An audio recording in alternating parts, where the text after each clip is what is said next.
Okay, you guys, let's talk about Dylan and Bethany.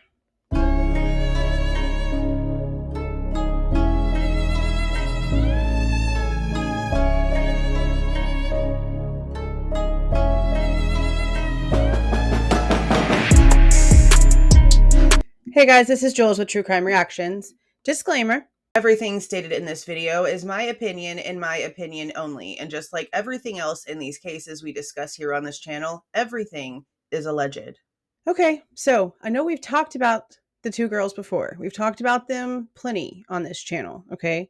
What I wanted to do in this video is reiterate the reasons why, up until trial, we cannot just treat these two with kid gloves. Okay, there's plenty of reasons to have very, very, very valid questions that need to be answered, and the answers have to go a certain way for them to just be clear of any wrongdoing here. Okay, you cannot forgive an 8-hour gap between when they're claiming this situation happened and them calling 911 based off of the information that we, the public, are being given by the people that have investigated what happened here. Okay, you just can't. And it started with them telling us that they didn't hear anything, that they were asleep, that they didn't know what happened. They didn't know anything had happened whatsoever, that there was any sort of intruder or that there was any problems whatsoever until the 911 call was made. It wasn't until the PCA came out that we were then told that Dylan had eyes on the person that they suspected was the one that did this, and that they actually were not asleep, that they had basically an eyewitness, being, Dylan. We didn't really get a lot about Bethany whatsoever in the PCA, which I personally find interesting, considering that the defense has claimed that she and only she contains exculpatory evidence when it comes to Bryan Kohberger. So her being completely just vacant, basically, from the PCA, other than she's there and she was asleep in her room, apparently, and she was at a party where Ethan and Xana were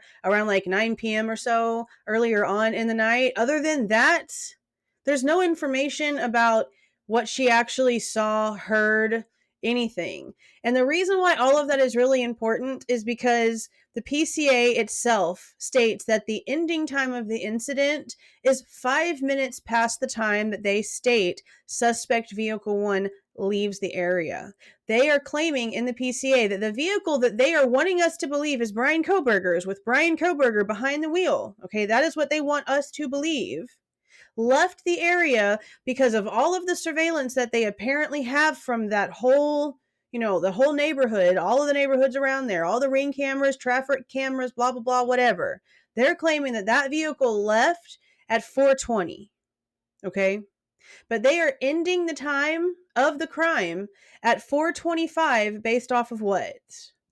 Based off of the activity of the roommates' phones, meaning that there was something that happened in that 5-minute time frame on Dylan and Bethany's phone activity that puts the ending of the crime 5 minutes after the person that they want us to believe did it actually left the area. Now, 5 minutes might not seem like a lot, but if you consider the fact that the 911 call was not made until 11:58 a.m., okay, 2 minutes shy of noon, you have to wonder and know that come trial, this is going to have to be answered.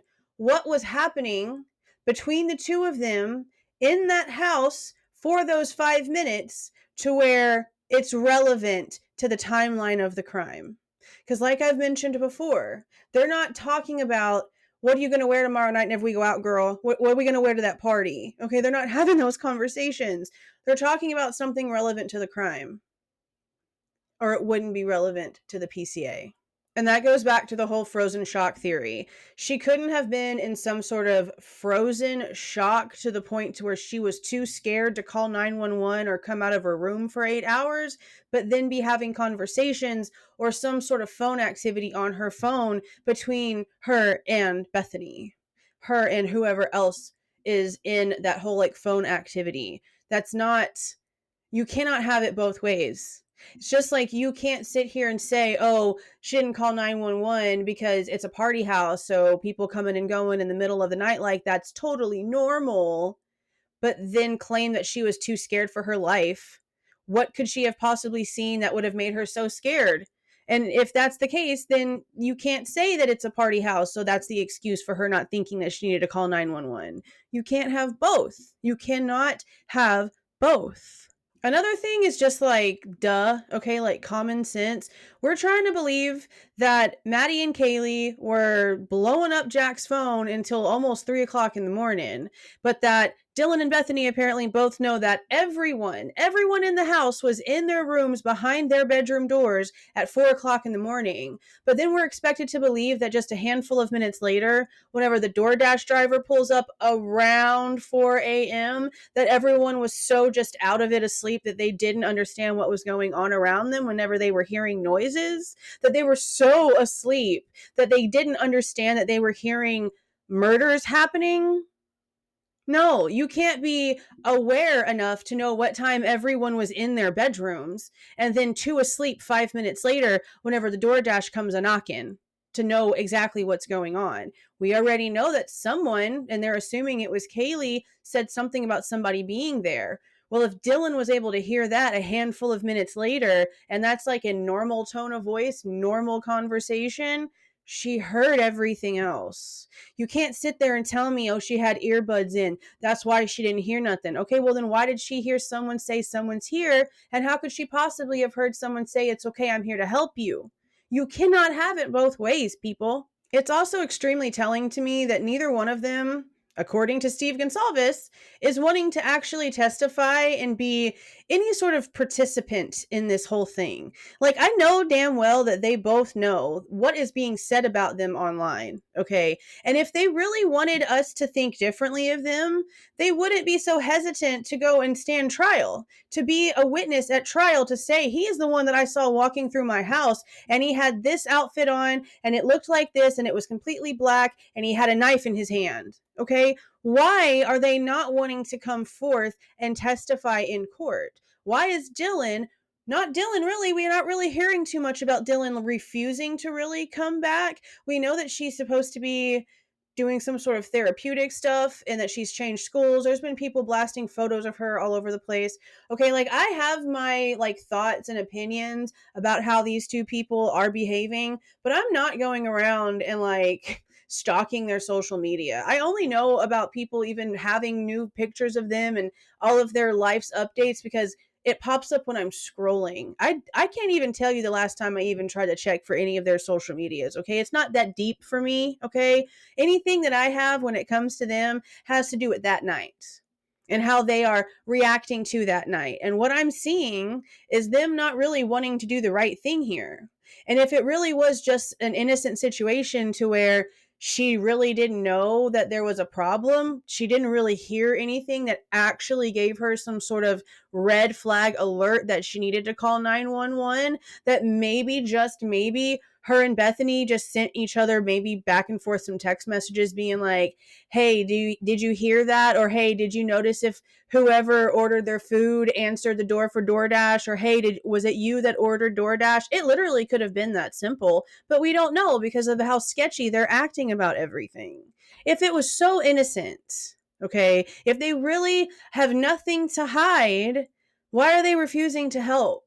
Why is Bethany making the defense go through a million hoops and obstacles and have to go to her to even get any sort of information out of her? If the right guy is in jail and you're not worried about you getting in trouble because in reality, we are all freaking crazy and this was some sort of innocent situation on y'all's parts, why are y'all refusing to testify?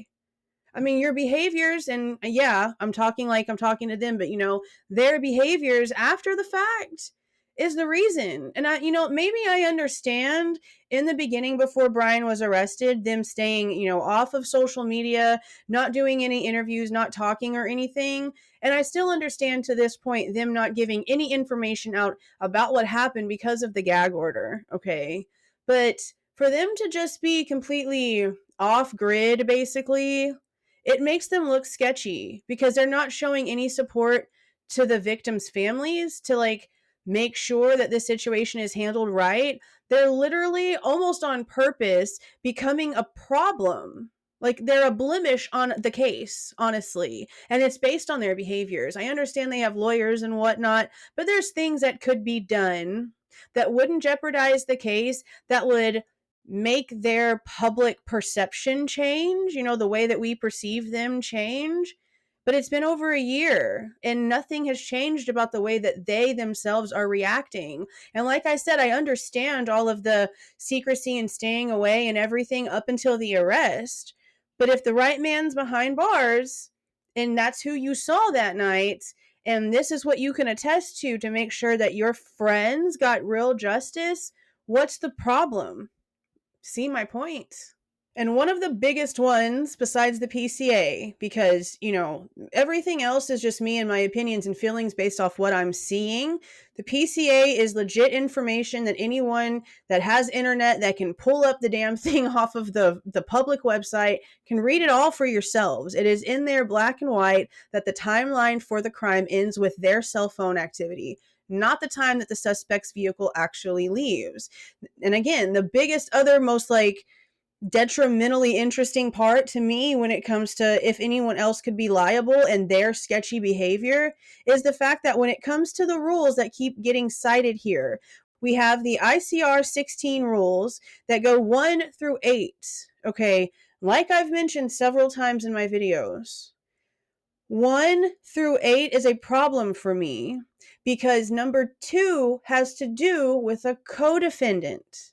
And we keep having, like we saw with this last document drop. I mentioned in the video that I did about the newest, they're not new search warrants. I never once said in that video they were new search warrants. I even put like the date of the search warrants in my big thumbnail, that these were warrants that were done and executed back in July of 2023. Okay. They just became publicly accessible as of January 23rd of 24. So I don't understand how people can get those two things confused. I guess maybe I understand, but maybe because I understand it, I don't understand how people get it confused anyway. Like I mentioned in that video, there's been document after document where they have flip-flopped the way that they are presenting information whenever it comes to redacted information. It will be a search warrant or a document that is labeled as being a redacted document, but it'll show Bryan's name, it'll show the victims' names, it'll show Dylan and Bethany's names, okay?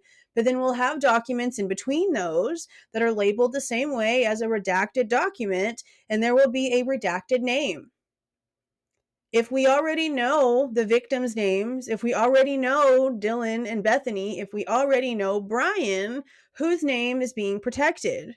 It leads back to the possibility of a co-defendant because they're doing things like that and they're not stating the ICR rules as 1, 3-8.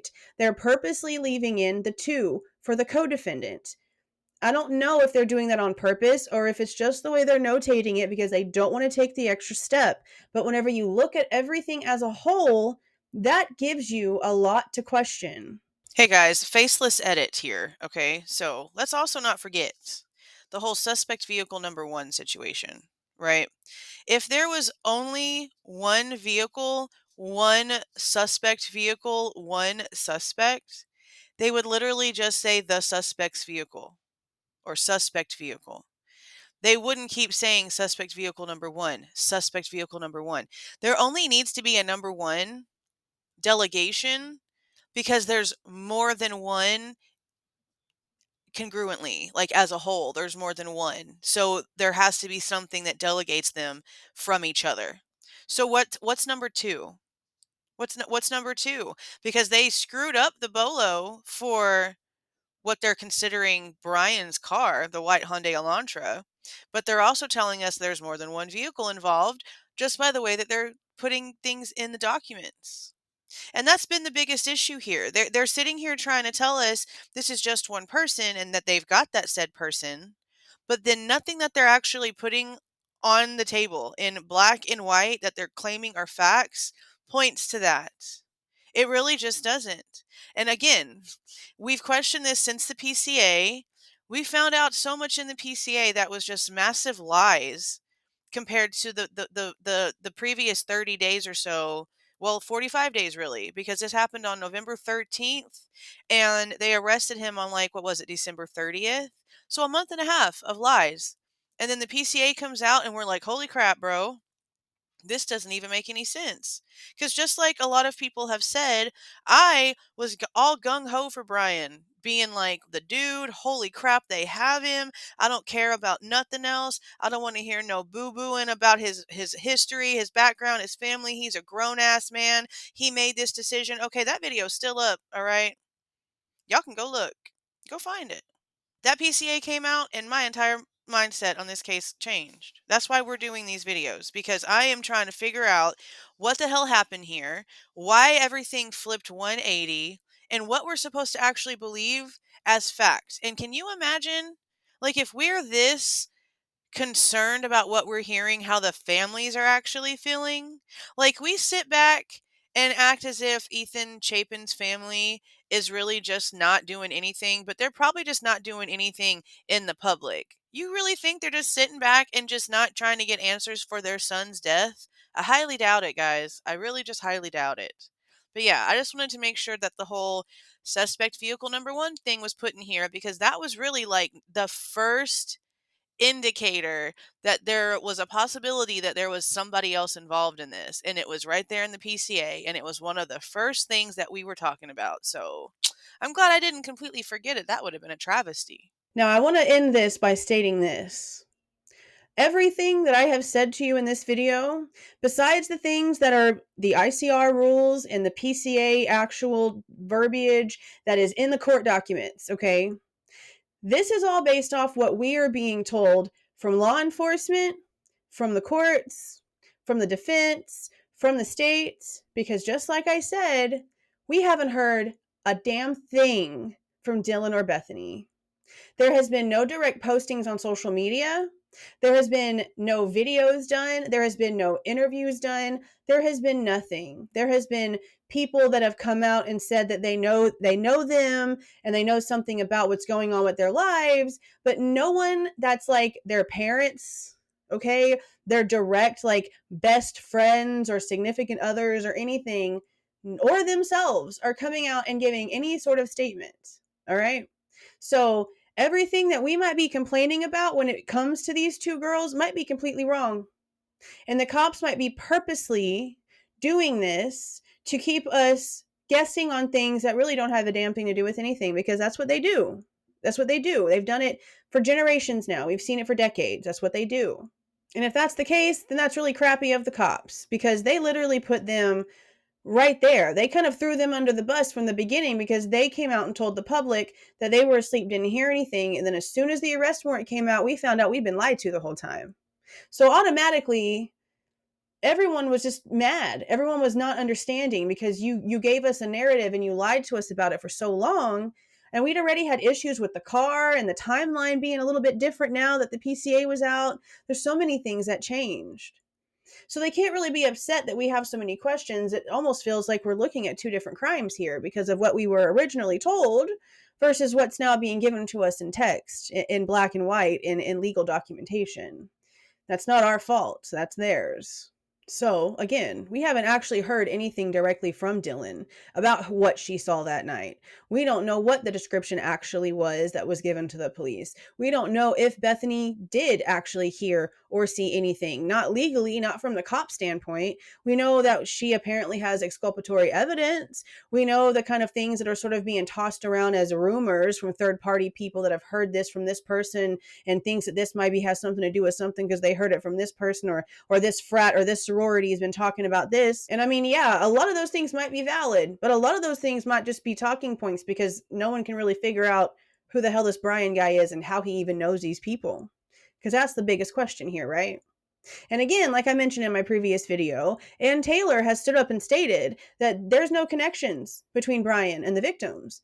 And, you know, people might get upset about the way that I say this, but I do not believe that Dylan and Bethany are victims here. They are bystanders. There was no attack that was attempted on them. They were not part of the plan. If this was planned, they were not part of the plan. And if it was truly innocent, they're not victims. So there's a possibility that her wordplay is because maybe Bryan does know Dylan or does know Bethany. We don't know. We just know that according to what we're hearing from the court systems, there's no connection between the suspect and the people who actually lost their lives. That's sort of an important point. But that is it, you guys. I just wanted to get those things out there because me and my daughter were talking about it the other day. You guys know she's been following this case since the beginning, and it hasn't mattered whatsoever what has come out, what new information has come out. Nothing has changed her mind about the roommates having more to do with this. Okay, now I don't know. I don't trust the situation, but that's, again, based off the information that we're getting from everyone technically but the girls, because they haven't come out and said a damn thing. So who really knows in the end? Who really knows? But that is it, you guys. If you like the way that I present my information to you, please don't forget to leave a like on your way out and subscribe to the channel if you are not subscribed already. See y'all.